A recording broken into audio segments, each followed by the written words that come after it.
The blue glow of the error message on Evelyn Vance's laptop was the only light in her penthouse apartment, a silent SOS in the vast, artfully decorated darkness.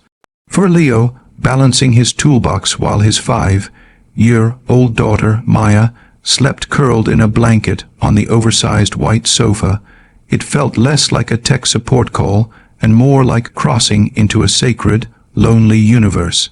He was here because the company's IT director was on vacation, and Evelyn, the CEO who held his mortgage and his dignity in her impeccably manicured hands, needed her personal machine fixed immediately. He could hear the unspoken threat in her voicemail, or else. As he ran diagnostics, a folder innocently named Archive, Auto, populated on the screen. He clicked away, but not before a cascade of thumbnails flashed, not work charts, but photographs. A younger Evelyn, her severe bob replaced by long, windswept hair, laughing on a sun-drenched beach. Another, her eyes puffy but smiling, holding a tiny bundle in a hospital blanket. A recent one, just her face on what looked like a rainy morning, no makeup, her expression so utterly, devastatingly unguarded that Leo felt his breath catch.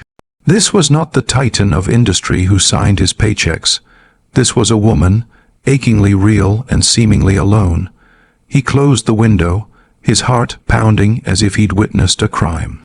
If you believe in the hidden stories behind every person, in kindness and in second chances, please show your support. Like this video, comment Soulful Deeds below, share it with someone who needs to see it, and subscribe to our channel, Soulful Deeds. Your engagement writes our next story. Find the problem. Her voice, cool and measured, came from behind him. He hadn't heard her approach.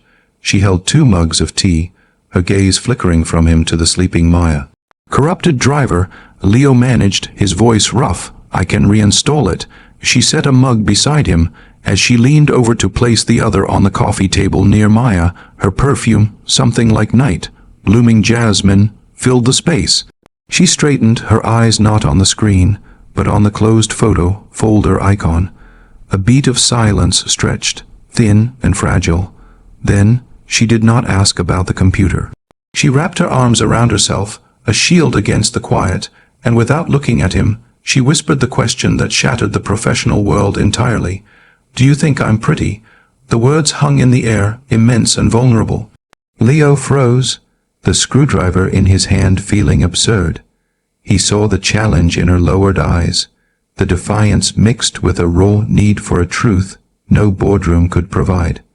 This was his boss, a woman who commanded rooms of hundreds, asking a single dad in a worn-out flannel shirt for validation. Leo's own struggles were etched into his life, the constant fatigue of parenting alone, the fear of failing Maya, the memory of his wife's illness that had emptied him out. He saw that same hollow, doubt look in Evelyn's eyes now, reflected in the dark monitor. He understood then that the photos weren't just memories, they were ghosts of a self she thought she'd lost. He took a slow breath, turning his chair to face her fully. Ms. Vance, Evelyn, he began, courage flickering. When I saw those photos, I didn't see pretty. He paused, seeing her flinch, ready for a retreat. I saw the woman on the beach, who looked fearless. I saw the woman in the hospital, who looked like she'd just discovered the meaning of love. I saw the woman from this morning who looked real, and yes, he said, his voice dropping to a near whisper, all of that is profoundly beautiful. Evelyn's carefully constructed composure cracked. A single tear traced a path down her cheek, which she swiftly brushed away, but not before Leo saw the dam break in her eyes. She looked from him to the sleeping form of his daughter, a living testament to his own journey through love and loss. My son, she said, the words rushing out as if from a broken seal, he lives with his father in Switzerland. The beach photo was our last holiday before the divorce. The hospital, that was the day he was born. She gestured vaguely at the sterile, beautiful apartment. All this, it's just noise to fill the quiet he left behind. Leo didn't offer empty platitudes. He simply nodded, the shared language of parental ache passing between them. The quiet is the hardest part, he said, thinking of the echo in his own house after Maya's bedtime. Sometimes I turn on the TV just for the voices. A small, genuine smile touched Evelyn's lips. She looked at Maya again, her expression softening. She's beautiful. She has your eyes. The conversation unspooled from there, tentative at first, then with gathering warmth. They spoke not of mergers and deadlines, but of sleepless nights, first days of school, and the terrifying wonder of loving someone more than yourself. He finished the repair as they talked, the task now secondary to the human connection being forged in the dim light. As he packed his tools, Maya stirred. Evelyn instinctively knelt by the sofa, tucking the blanket gently around the girl's shoulders. It was a simple, maternal gesture that shook Leo to his core. Standing to leave, he felt a shift in the atmosphere. The loneliness in the room had receded, replaced by a tentative, shared warmth.